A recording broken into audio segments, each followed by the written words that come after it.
Hi hello ಎಲ್ಲರಿಗೂ ನಮಸ್ಕಾರ. ನಾನು ನಿಮ್ಮ ಲಕ್ಷ್ಮೀಗೌಡ ಮಾತನಾಡುತ್ತಿರುವುದು. ಯಾರೆಲ್ಲ ಇನ್ನು ನನ್ನ ಕಾಮನಬಿಲ್ಲು ಕಥಾಗುಚ್ಛ ಯೂಟ್ಯೂಬ್ ಚಾನಲ್ ಸಬ್ಸ್ಕ್ರೈಬ್ ಮಾಡದೆ ಕತೆ ಕೇಳ್ತಿದ್ದೀರಾ, ಪ್ಲೀಸ್ ಸಬ್ಸ್ಕ್ರೈಬ್ ಮಾಡಿ ಕತೆ ಕೇಳಿ. ಹಾಗೆ ನನ್ನ ಕತೆ ನಿಮ್ಮೆಲ್ಲರಿಗೂ ಇಷ್ಟ ಆದ್ರೆ ಕಮೆಂಟ್ ಮಾಡಿ, ಶೇರ್ ಮಾಡಿ. ಜಾನಕಿ ರಾಮ ಕಥೆಯ ಮುಂದುವರೆದ ಸಂಚಿಕೆ. ಅಂಜನಮ್ಮ, ನಿನ್ನ ಜೊತೆ ಸ್ವಲ್ಪ ಮಾತನಾಡಬೇಕಿತ್ತು ಎಂದು ನೆಲವರಿಸುತ್ತಾ ಅಂಜನಮ್ಮನ ಬಳಿ ಬಂದು ಹೇಳಿದರು ಫಾತಿಮಾ. ಅದೇನು ಹೇಳಿ ಅಮ್ಮವ್ರೆ ಎಂದು ಮಾಡುತ್ತಿದ್ದ ಕೆಲಸ ಬಿಟ್ಟು ನಿಂತಳು ಅಂಜನಮ್ಮ. ಇಲ್ಲಿ ಮಾತನಾಡುವುದು ಬೇಡ, ಬಾ ನನ್ನ ಜೊತೆ ಎಂದು ಮನೆಯ ಹಿಂದೆ ಕರೆದುಕೊಂಡು ಹೋಗಿದ್ದರು ಫಾತಿಮಾ. ಕೋಲೆ ಬಸವನ ಹಾಗೆ ಫಾತಿಮಾ ಅವರ ಹಿಂದೆ ಬಂದವಳು ಇಲ್ಲಿ ಬಂದು ಗುಟ್ಟಾಗಿ ಮಾತನಾಡುವಂತ ವಿಷಯ ಏನಿದೆ ಅಮ್ಮವ್ರೆ, ಅದೇನು ಹೇಳಿ ಎಂದು ಭಯದಲ್ಲಿಯೇ ಕೇಳಿದಳು. ತನ್ನಿಂದ ಏನಾದ್ರೂ ತಪ್ಪಾಗಿದೆಯಾ ಎನ್ನುವ ಯೋಚನೆ ಆಗಲೇ ಅಂಜನಮ್ಮನಿಗೆ ಶುರುವಾಗಿತ್ತು. ನಾಳೆಯಿಂದ ನೀನು ಕೆಲಸಕ್ಕೆ ಬರುವುದೇನು ಬೇಡ ಎಂದು ಫಾತಿಮಾ ಹೇಳುತ್ತಿದ್ದ ಹಾಗೆಲ್ಲ ಹೇಳ್ಬೇಡಿ ಅಮ್ಮೋರೆ, ನನ್ನಿಂದ ಏನಾದ್ರೂ ತಪ್ಪಾಗಿದ್ದರೆ ಹೇಳಿ, ನಾನು ತಿದ್ದಿಕೊಳ್ಳುತ್ತೇನೆ. ಆದ್ರೆ ನನ್ನನ್ನು ಕೆಲಸದಿಂದ ತೆಗೆಯಬೇಡಿ. ನೀವು ಕೊಡುವ ಸಂಬಳದಿಂದಲೇ ನನ್ನ ಮನೆ ನಡೆಯುತ್ತಿರುವುದು. ಈಗ ನೀವು ಏಕಾಏಕಿ ಕೆಲಸಕ್ಕೆ ಬರ್ಬೇಡ ಅಂದ್ರೆ ಈಗ ನಾನು ಏನ್ ಮಾಡ್ಲಿ ಎಂದು ಕಣ್ಣಲ್ಲಿ ನೀರು ಹಾಕಿದಳು ಅಂಜನಮ್ಮ. ನೋಡು ಅಂಜನಮ್ಮ, ನೀನು ಕೆಲಸಕ್ಕೆ ಬರ್ಬೇಡ ಎಂದು ಹೇಳಿದೆ, ಆದ್ರೆ ಸಂಬಳ ಕೊಡುವುದಿಲ್ಲ ಎಂದು ಹೇಳಲಿಲ್ಲ. ನಿನ್ನ ಸಂಬಳ ಸರಿಯಾಗಿ ನಿನಗೆ ಸಿಗುತ್ತದೆ ಎನ್ನುತ್ತಿದ್ದ ಹಾಗೆ, ಇದೇನು ಅಮ್ಮವ್ರೆ, ಕೆಲಸಕ್ಕೆ ಬರ್ಬೇಡ ಎಂದು ಹೇಳುತ್ತಿದ್ದೀರಾ, ಸಂಬಳ ಕೊಡ್ತೀನಿ ಎಂದು ಹೇಳುತ್ತಿದ್ದೀರಾ. ಕೆಲಸ ಮಾಡದೆ ಯಾರು ಸಂಬಳ ಕೊಡುತ್ತಾರೆ? ನನಗೆ ಒಂದು ಅರ್ಥವಾಗುತ್ತಿಲ್ಲ ಎಂದು ಗೊಂದಲದಲ್ಲಿಯೇ ಕೇಳಿದಳು. ಅಂಜನಮ್ಮ, ನಾನು ಹೇಳಿದಷ್ಟು ಮಾಡು, ಯಾಕೆ ಏನು ಎನ್ನುವ ಪ್ರಶ್ನೆ ಮಾಡಬೇಡ. ತಿಂಗಳಿಗೆ ಸರಿಯಾಗಿ ನಿನ್ನ ಹಣ ನಿನಗೆ ಬಂದು ತಲುಪುತ್ತದೆ. ಈಗಿಂದೀಗಲೇ ಇಲ್ಲಿಂದ ಹೊರಡುತ್ತಿರು. ಇನ್ನೊಂದು ವಿಷಯ, ಈ ವಿಚಾರ ನಿನ್ನ ನಡುವೆ ಮಾತ್ರ ಇರಬೇಕು. ಯಾರಿಗಾದ್ರೂ ತಿಳಿದರೆ ನಾನು ಏನು ಮಾಡ್ತೀನಿ ಎಂದು ನನ್ನ ಬಗ್ಗೆ ತಿಳಿದಿದ್ದೀಯಲ್ಲ ಎಂದು ಎಚ್ಚರಿಕೆಯನ್ನು ನೀಡಿದರು. ಅವರ ಮಾತಿಗೆ ಸರಿ ಎಂದು ತಲೆಯಾಡಿಸಿ, ಎಷ್ಟೇ ಆದರೂ ನಾವು ಕೆಲಸದವರು, ಇವರು ಶ್ರೀಮಂತರು, ಇವರ ಮುಂದೆ ನಮ್ಮ ಮಾತು ಎಲ್ಲಿ ನಡೆಯುತ್ತದೆ ಎಂದು ಯೋಚಿಸಿದ ಅಂಜನಮ್ಮ ಆಯ್ತು ಎಂದು ತಲೆಯಾಡಿಸಿ ಅಲ್ಲಿಂದ ಹೊರಟಿದ್ದರು. ಡೈನಿಂಗ್ ಟೇಬಲ್ ಮೇಲೆ ತರಕಾರಿ ಹೆಚ್ಚುತ್ತಾ ಕುಳಿತಿದ್ದ ಫಾತಿಮಾ ಅವರು ಜಾನಕಿ ಅಡುಗೆ ಮನೆಗೆ ನೀರು ಕುಡಿಯಲು ಬಂದದ್ದನ್ನು ನೋಡಿ, ಧಾನಿಯಾ ಬಾಯಿಲಿ ಎಂದು ಕೋಪದಲ್ಲಿ ಕರೆದರು. ಏನು ಮಾಮ್ ಎಂದು ಅವರ ಪಕ್ಕ ಹೋಗಿ ನಿಂತಳು. ಧಾನಿಯಾ, ಅಂಜನಮ್ಮ ಇವತ್ತಿಂದ ಕೆಲಸಕ್ಕೆ ಬರುವುದಿಲ್ಲ ಎಂದು ಹೇಳಿ ಹೋಗಿದ್ದಾಳೆ. ನೀನು ಕಾಲೇಜಿನಿಂದ ಮನೆಗೆ ಬಂದ ತಕ್ಷಣ ನಿನ್ನ ಚಿಕ್ಕಿಗೆ ಸಹಾಯ ಮಾಡಬೇಕು. ಎಲ್ಲರೂ ಇಲ್ಲಿ ಬಿಟ್ಟಿಯಾಗಿ ತಿನ್ನುವವರೇ ಆಗಿದ್ದಾರೆ. ಇದನ್ನು ಧರ್ಮಛತ್ರ ಎಂದು ತಿಳಿದಿದ್ದಾರೆ ಎಂದು ಜಾನಕಿಗೆ ಕೇಳಿಸಲೆಂದೇ ಜೋರಾಗಿ ಮಾತನಾಡಿದರು. ಅಡಿಗೆ ಮನೆ ನೀರು ಕುಡಿಯುತ್ತಿದ್ದ ಜಾನಕಿಗೂ ಕೂಡ ನನಗೆ ಹೇಳುತ್ತಿದ್ದಾರೆ ಎಂದು ತಿಳಿದು ಹೋಗಿತ್ತು. ಜಾನಕಿ ಹೊರಬರದೆ ನಗ್ಮಾ ಅವರ ಜೊತೆ ನಿಂತಿರುವುದನ್ನು ನೋಡಿದ ಫಾತಿಮಾ ಅವರು ಅಡುಗೆ ಮನೆಯ ಬಾಗಿಲ ಬಳಿಗೆ ಹೋಗಿ, ಏ ಹುಡುಗಿ, ಇಂದಿನಿಂದ ಮನೆ ಸ್ವಚ್ಛ ಮಾಡುವ ಕೆಲಸ ನಿನ್ನದೇ, ನೀನೇ ಮನೆ ಕ್ಲೀನ್ ಮಾಡ್ಬೇಕು ಎಂದು ಹೇಳಿದರು. ಅಕ್ಕ, ಅವಳು ಈಗ ಬಂದಿದ್ದಾಳೆ, ಇನ್ನೂ ಸ್ವಲ್ಪ ದಿನ ಹೋಗ್ಲಿ, ನಾನೇ ಕೆಲಸ ಮಾಡಿಕೊಳ್ಳುತ್ತೇನೆ ಎಂದು ನಗ್ಮ ಜಾನಕಿಯ ಪರವಹಿಸಿ ಮಾತನಾಡಿದರೆ, ನಿನಗೇನು 4 ಕೈ 4 ಕಾಲು ಇಲ್ಲ, ಎಷ್ಟು ಅಂತ ಒಬ್ಳೆ ಕೆಲಸ ಮಾಡ್ತೀಯ? ಹಾಳಾದ್ದು, ನನಗೂ ಕೂಡ ಆರೋಗ್ಯ ಸರಿ ಇರುವುದಿಲ್ಲ. ಎಲ್ಲರೂ ಸೇರಿ ಕೆಲಸ ಮಾಡಿದರೆ ಬೇಗ ಮುಗಿಯುತ್ತದೆ ಎಂದವರು, ಏ ಹುಡುಗಿ, ನಾನು ಹೇಳಿದ್ದು ಅರ್ಥ ಆಯ್ತಾ ಎಂದು ಜೋರಿನಿಂದಲೇ ಹೇಳಿದರು. ಜಾನಕಿ ಏನೊಂದು ಮಾತನಾಡದೆ ಆಯ್ತು ಎಂದು ತಲೆಯಲ್ಲಾಡಿಸಿದಳು. ಇದೆಲ್ಲದರ ಹಿಂದೆ ಇರುವ ರೂವಾರಿ ಡೈನಿಂಗ್ ಟೇಬಲ್ ಮೇಲೆ ಕುಳಿತಿದ್ದ ದಾನಿಯಾಳಿಗೆ ನಾನೇ ಗೆದ್ದೆ ಎಂಬ ಅಹಂಕಾರದ ನಗು ಮುಖದ ಮೇಲೆ ಹಾದು ಹೋಗಿತ್ತು. ಆದರೆ ಇಲ್ಲಿ ಗೆದ್ದಿದ್ದು ಜಾನಕಿಯ ಒಳ್ಳೆಯತನ ಎಂದು ಅವಳಿಗೆ ತಿಳಿದಿಲ್ಲ. ನಾನ್ಯಾಕೆ ಈ ಕೆಲಸ ಮಾಡ್ಬೇಕು, ನಾನು ಮಾಡುವುದಿಲ್ಲ ಎಂದು ಒಂದೇ ಒಂದು ಮಾತು ಹೇಳಿ ತಿರುಗಿ ನಿಂತಿದ್ದರೆ ಜಾನಕಿಯನ್ನು ಯಾರು ಏನು ಮಾಡಲಾಗುತ್ತಿರಲಿಲ್ಲ. ಆದರೆ ಇವರ ಬಳಿ ವಾದ ಮಾಡಬಾರದು ಎಂದು ಯೋಚಿಸಿದವಳು ಅವರು ಹೇಳಿದ್ದಕ್ಕೆಲ್ಲ ತಲೆಯಾಡಿಸಿದ್ದಳು. ಅಂದು ಜಾನಕಿ ರೆಹಮಾನ್ ಕೊಡಿಸಿದ ಸೀರೆಯನ್ನು ಉಟ್ಟಿದ್ದಳು. ಸೀರೆಯ ನೆರಿಗೆ ಮತ್ತು ಸೆರಗು ಎರಡನ್ನು ಸೊಂಟಕ್ಕೆ ಸಿಕ್ಕಿಸಿದವಳು ಮನೆ ಸ್ವಚ್ಛ ಮಾಡಲು ನಿಂತಳು.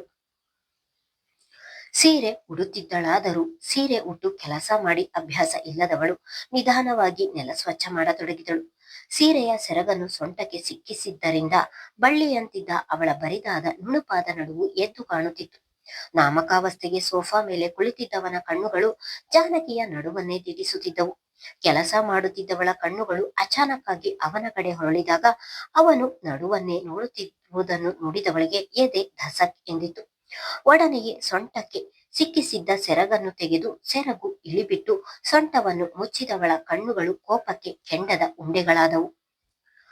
ಅವಳು ಸೆರಗಿನಿಂದ ನಡುವನ್ನು ಮುಚ್ಚುತ್ತಿದ್ದ ಹಾಗೆ ಜಾನಕಿಯ ಮುಖದಲ್ಲಿನ ಕೋಪವನ್ನು ಎದುರಿಸಲಾಗದೆ ಕಣ್ಣುಗಳನ್ನು ಬೇರೆಡೆಗೆ ಹೊರಳಿಸಿದ್ದನು ಆತಿಶ್. ನಾನು ನೋಡಿರುವ ಪ್ರಕಾರ ಮಹಾನ್ ನನ್ನ ಮುಖವನ್ನು ನೇರವಾಗಿ ನೋಡುವುದಿಲ್ಲ. ಹಾಗಿದ್ದಾಗ ಇವನು ತಾಳಿ ಕಟ್ಟಿದ್ದರೂ ಸಹ ಹೆಂಡತಿ ಎಂಬ ಅಧಿಕಾರ ಚಲಾಯಿಸದೆ ನನ್ನಿಂದ ಅಂತರ ಕಾಯ್ದುಕೊಂಡಿದ್ದಾನೆ. ಅಂತಹ ಮೇರು ವ್ಯಕ್ತಿತ್ವದ ಅಣ್ಣನಿಗೆ ಇಂತಹ ತಮ್ಮ. ನಾನು ಇವನಿಗೆ ಸಂಬಂಧದಲ್ಲಿ ಅತ್ತಿಗೆ ಎಂದರೆ ತಾಯಿ ಸಮಾನ. ತಾಯಿ ಸಮಾನಗಳಾದ ನನ್ನ ನಡುವನ್ನೇ ಕೆಟ್ಟ ದೃಷ್ಟಿಯಿಂದ ನೋಡುತ್ತಿದ್ದಾನ? ಇಲ್ಲ ನಾನೇನಾದ್ರೂ ಅವನನ್ನು ತಪ್ಪಾಗಿ ಅರ್ಥೈಸಿಕೊಂಡೆನ?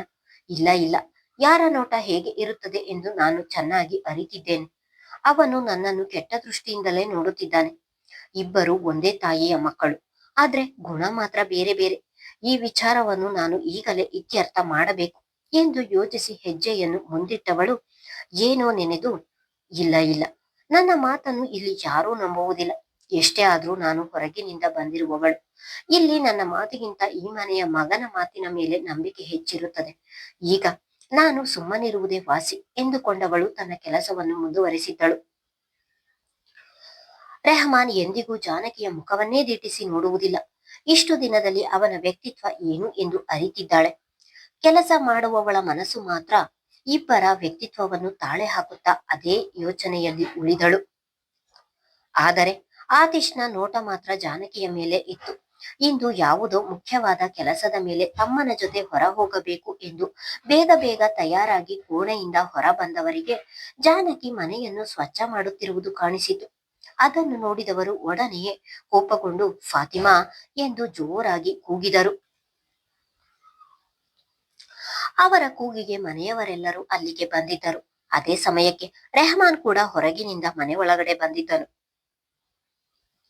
ಮನೆ ಸ್ವಚ್ಛ ಮಾಡುವ ಅಂಜನಮ್ಮ ಎಲ್ಲಿ? ಈ ಮಗುಗೆ ಮನೆ ಸ್ವಚ್ಛ ಮಾಡು ಎಂದು ಹೇಳಿದವರು ಯಾರು ಎಂದು ಕೋಪದಲ್ಲಿಯೇ ಹೇಳಿದರು. ಗಂಡನ ಕೋಪವನ್ನು ನೋಡಿದ ಫಾತಿಮಾ ಅವರು ಏನು ಹೇಳುವುದು ಎಂದು ತೋಚದೆ ಹೆದರಿಕೆಯಿಂದಲೇ ನಿಂತರು.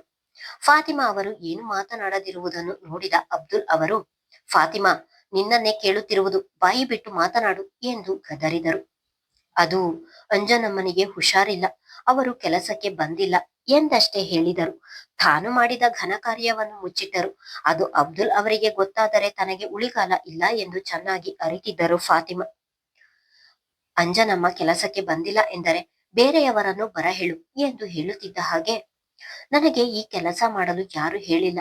ಮನೆಯಲ್ಲಿ ಕುಳಿತು ಬೇಜಾರಾಗುತ್ತಿತ್ತು. ಅದಕ್ಕೆ ನಾನೇ ಖುಷಿಯಿಂದ ಈ ಕೆಲಸ ಮಾಡುತ್ತಿದ್ದೇನೆ ಎಂದು ತಲೆ ತಗ್ಗಿಸಿಯೇ ನಿಧಾನವಾಗಿ ಹೇಳಿದಳು. ಅಬ್ದುಲ್ ಅವರನ್ನು ಕಂಡರೆ ಏನೋ ಒಂದು ರೀತಿ ಭಯ ಜಾನಕಿಗೆ. ಅವಳ ಮಾತು ಕೇಳಿದ ಅಬ್ದುಲ್ ಅವರು ಮರು ಮಾತನಾಡದೆ ಡೈನಿಂಗ್ ಟೇಬಲ್ ಮೇಲೆ ಹೋಗಿ ಕುಳಿತರು. ಎಲ್ಲಿ ನಾನಾಡಿದ ಮಾತಿನ ಬಗ್ಗೆ ಹೇಳುತ್ತಾಳೋ ಎಂದು ಫಾತಿಮಾ ಭಯದಲ್ಲಿಯೇ ನಿಂತಿದ್ದವರು ಜಾನಕಿಯ ಮಾತು ಕೇಳುತ್ತಿದ್ದ ಹಾಗೆ ನಿಡಿದಾದ ಉಸಿರನ್ನು ಹೊರದಬ್ಬಿದರು. ಡ್ಯಾಡ್ಗೆ ಮೊದಲೇ ನನ್ನ ಮೇಲೆ ಕೋಪ ಇದೆ, ಅಂಥದ್ರಲ್ಲಿ ಇವಳು ಇಲ್ಲಿ ಬಂದು ಕೆಲಸ ಮಾಡುತ್ತಿದ್ದಾಳೆ. ಈಗ ಇನ್ನೇನು ತಿಳಿದುಕೊಂಡರೋ ಏನು ಎಂದು ತಾಯಿಯ ಯೋಜನೆ ತಿಳಿಯದೆ ಹೇಳಿಕೊಂಡನು ರೆಹಮಾನ್. ತನ್ನದೇ ಯೋಜನೆಯಲ್ಲಿ ಒಳಬಂದವನಿಗೆ ಅಬ್ದುಲ್ ಅವರು ಜಾನಕಿಯನ್ನು ಮಗು ಎಂದಿದ್ದು ಗಮನಿಸಲಿಲ್ಲ. ಒಂದೆಡೆ ಫಾತಿಮಾ ಅವರ ಕಟು ಮಾತುಗಳು, ಇನ್ನೊಂದೆಡೆ ಆತಿಶ್ನ ಕೆಟ್ಟ ನೋಟ, ಎಲ್ಲವನ್ನು ನೆನೆದವಳ ಮನಸ್ಸು ಜರ್ಜರಿತವಾಗಿತ್ತು. ಎಷ್ಟೇ ಸಮಾಧಾನ ಮಾಡಿಕೊಂಡರೂ ಅವಳ ಮನಸ್ಸು ಸ್ಥಿಮಿತಕ್ಕೆ ಸಿಗುತ್ತಿರಲಿಲ್ಲ. ಸ್ನಾನ ಮಾಡಿ ಬಂದವಳು ತಲೆಗೆ ಒಂದು ಚೌಕ ಸುತ್ತಿ ರೆಹಮಾನ್ ತಂದಿದ್ದ ಇನ್ನೊಂದು ಸೀರೆಯನ್ನು ಉಟ್ಟು ಕಬೋರ್ಡ್ ತೆಗೆದು ಅಲ್ಲಿ ಇಟ್ಟಿದ್ದ ತನ್ನ ಗಣೇಶನ ಫೋಟೋ ಎದುರು ನಿಂತಳು. ಗಣಿ, ನಾನ್ ಯಾಕೆ ಇದನ್ನೆಲ್ಲ ಸಹಿಸುತ್ತಿದ್ದೇನೆ? ತಂದೆ ಎದುರು ವಾದಿಸುವವಳು, ಇವರೆಲ್ಲರ ಎದುರು ನಾನು ಯಾಕೆ ಮೌನವಾಗಿದ್ದೇನೆ? ನನಗೂ ಇವರಿಗೂ ಏನು ಸಂಬಂಧ ಎಂದು ತನ್ನ ಇಷ್ಟದ ದೇವರನ್ನು ಪ್ರಶ್ನೆ ಮಾಡಿದಳು. ತಾಳೆ ಎಂಬ ಒಂದು ಗಟ್ಟಿಯಾದ ಬಂಧ ನಿನ್ನನ್ನು ಇಲ್ಲಿ ಬಂಧಿಸಿದೆ ಎಂದು ಅವಳ ಒಳಮನಸ್ಸು ಚೀರಿ ಹೇಳಿದಂತಿತ್ತು. ತಾಳಿಯನ್ನು ಕೈಯಲ್ಲಿ ಹಿಡಿದವಳು, ಹೌದು, ಮಹಾನ್ ಇದೊಂದು ತಾಳಿಯನ್ನು ನನ್ನ ಕುತ್ತಿಗೆಗೆ ಕಟ್ಟಲಿಲ್ಲ ಎಂದಿದ್ದರೆ ನಾನು ಇಲ್ಲಿಗೆ ಬರುತ್ತಲೇ ಇರಲಿಲ್ಲ. ನನ್ನ ಸಂಸ್ಕೃತಿ ಸಂಪ್ರದಾಯವನ್ನು ಪ್ರೀತಿಸುವ ನನಗೆ ಸುಲಭವಾಗಿ ಇದನ್ನು ಕಿತ್ತೊಗೆದು ಇಲ್ಲಿಂದ ಹೊರ ಹೋಗಲು ಆಗುತ್ತಿಲ್ಲ. ನನಗೇಕೆ ಈ ಶಿಕ್ಷೆ ಎಂದು ಹೇಳುತ್ತಲೇ ಕಣ್ಣಿನಲ್ಲಿ ನೀರು ಇಳಿದಿದ್ದವು. ಜಾನಕಿ ಎಂದು ಹೇಳುತ್ತಲೇ ರೆಹಮಾನ್ ಒಳ ಬರುವುದನ್ನು ನೋಡಿದವಳು ತನ್ನ ಕಣ್ಣೀರನ್ನು ಒರೆಸಿಕೊಂಡು ಗಣೇಶನಿಗೆ ಕೈ ಮುಗಿದು ಏನು ಆಗಿಯೇ ಇಲ್ಲ ಎಂಬಂತೆ ಏನು ಎಂದು ಅವನೆಡೆಗೆ ತಿರುಗಿದಳು. ತನ್ನೆಡೆಗೆ ತಿರುಗಿದವಳ ಹಣೆಯಲ್ಲಿ ಎಂದಿನಂತೆ ಪುಟ್ಟ ಕುಂಕುಮ ಅವನನ್ನು ಸೆಳೆದಿತ್ತು. ಆ ಕುಂಕುಮದಿಂದ ಕಣ್ಣು ಕೀಳದಾದವನು ಅವಳನ್ನೇ ನೋಡುತ್ತಾ ಉಳಿದನು. ಅವನು ತನ್ನನ್ನೇ ನೋಡುತ್ತಿರುವುದನ್ನು ನೋಡಿದವಳು ಅವನ ಮುಂದೆ ಕೈ ಕಟ್ಟಿ ನಿಂತು, ನೋಡಿದ್ದು ಸಾಕು, ಏನ್ ಹೇಳು ಎಂದಳು ಗಂಭೀರವಾಗಿ. ಅವಳ ಮಾತಿಗೆ ಎಚ್ಚೆತ್ತವನು, ಅದು ಇವತ್ತು ನಿನ್ನನ್ನು ಒಂದು ಜಾಗಕ್ಕೆ ಕರೆದುಕೊಂಡು ಹೋಗ್ಬೇಕು ಎಂದುಕೊಂಡಿದ್ದೇನೆ, ಬೇಗ ತಯಾರಾಗು ಎಂದನು. ಎಲ್ಲಿಗೆ? ನಿನ್ನ ಜೊತೆ ನಾನೆಲ್ಲಿಗೂ ಬರುವುದಿಲ್ಲ, ನೀನೇ ಹೋಗಿ ಬಾ ಎಂದಳು. ಅವಳ ಮಾತು ಕೇಳಿದವನಿಗೆ ಬೇಸರವಾದರೂ ಅದನ್ನು ತೋರುಕೊಡದೆ ಕಬೋರ್ಡ್ ಒಳಗಿದ್ದ ಗಣೇಶನ ಫೋಟೋ ಮುಂದೆ ನಿಂತು, ನೋಡು ಗಣೇಶ, ನಿನ್ನ ಭಕ್ತಿಯನ್ನು ಇವತ್ತು ನಿನ್ನ ದೇವಸ್ಥಾನಕ್ಕೆ ಕರೆದುಕೊಂಡು ಬರೋಣ ಎಂದುಕೊಂಡಿದ್ದೆ, ಆದ್ರೆ ಅವಳು ಬರುವುದಿಲ್ಲವಂತೆ ಎಂದನು. ರೆಹಮಾನ್ ದೇವಸ್ಥಾನ ಎನ್ನುತ್ತಿದ್ದ ಹಾಗೆ ಜಾನಕಿಯ ಮುಖ ಅರಳಿತು. ಮದುವೆಯಾದಾಗಿನಿಂದ ದೇವಸ್ಥಾನಕ್ಕೆ ಹೋಗಿರಲಿಲ್ಲ ಅವಳು. ದೇವಸ್ಥಾನಕ್ಕೆ ಹೋದರೆ ಮನಸ್ಸಿಗೆ ಸ್ವಲ್ಪ ನಿರಾಳವಾಗಬಹುದು ಎಂದು ಯೋಚಿಸಿದವಳು, ಗಣಿ, ನಿನ್ನ ಸನ್ನಿಧಾನಕ್ಕೆ ಎಂದು ಗೊತ್ತಿರಲಿಲ್ಲ, ಅದಕ್ಕೆ ಬರುವುದಿಲ್ಲ ಎಂದು ಹೇಳಿದೆ. ಈ ನಿನ್ನ ಭಕ್ತಿ ಅಲ್ಲ ಅಲ್ಲ ಭಕ್ತೆ ಖಂಡಿತ ದೇವಸ್ಥಾನಕ್ಕೆ ಬರುತ್ತಾಳೆ ಎಂದು ಹೇಳು ಅವನಿಗೆ. ಅವನದೇ ಧಾಟಿಯಲ್ಲಿ ಹೇಳಿದಳು. ಅವಳು ಕೂಡ ರೆಹಮಾನನ ಪಕ್ಕ ನಿಂತು ಗಣೇಶನ ಜೊತೆ ಮಾತನಾಡಿದಳು. ದೇವರ ಬಳಿ ಮಾತನಾಡುತ್ತಿರುವವರಿಗೆ ಇಬ್ಬರು ಅಕ್ಕಪಕ್ಕ ಅತಿ ಸಮೀಪದಲ್ಲಿ ನಿಂತಿರುವುದು ಅರಿವಿಲ್ಲ. ಭಕ್ತೆ ಎಂದು ನನಗೂ ಗೊತ್ತು ಗಣೇಶ, ಆದ್ರೆ ಈ ನಿನ್ನ ಭಕ್ತೆಗೆ ತಿಳಿದಿದೆಯೋ ಇಲ್ಲವೋ ಎಂದು ಪರೀಕ್ಷೆ ಮಾಡಿದೆ ಅಷ್ಟೆ ಎಂದು ತಾನು ಮಾಡಿದ ತಪ್ಪನ್ನು ಸಮರ್ಥಿಸಿಕೊಳ್ಳಲು ನೋಡಿದನು. ಅವನ ಮಾತಿಗೆ ಜೋರು ನಗು ಬಂದಿತ್ತವಳಿಗೆ. ರೆಹಮಾನ್ ಎಂದಿಗೂ ಜಾನಕಿಯ ನಗುವನ್ನು ನೋಡಿರಲಿಲ್ಲ. ಇದೇ ಮೊದಲ ಬಾರಿಗೆ ಅವನ ಮುಂದೆ ಮನಸಾರೆ ನಕ್ಕಿದ್ದಳು. ನೀನು ಯಾವಾಗ್ಲೂ ಹೀಗೆ ನಗ್ತೀಯ ಎಂದ್ರೆ ನಾನು ಎಷ್ಟು ತಪ್ಪು ಮಾಡಲು ತಯಾರಿದ್ದೀನಿ ಜಾನಕಿ ಎಂದು ಮನದಲ್ಲಿ ಹೇಳಿಕೊಂಡವನು, ಜಾನಕಿ ತಯಾರಾಗಿ ಬೇಗ ಬಾ, ತಿಂಡಿ ತಿಂದು ದೇವಸ್ಥಾನಕ್ಕೆ ಹೊರಡೋಣ ಎಂದನು. ನೀನು ತಿಂಡಿ ತಿನ್ನು ಮಹಾನ್, ನಾನು ತಿನ್ನುವುದಿಲ್ಲ, ನಾನು ಉಪವಾಸದಿಂದಲೇ ದೇವಸ್ಥಾನಕ್ಕೆ ಹೋಗಿ ನಂತರ ಬಂದು ತಿನ್ನುತ್ತೇನೆ ಎಂದಳು.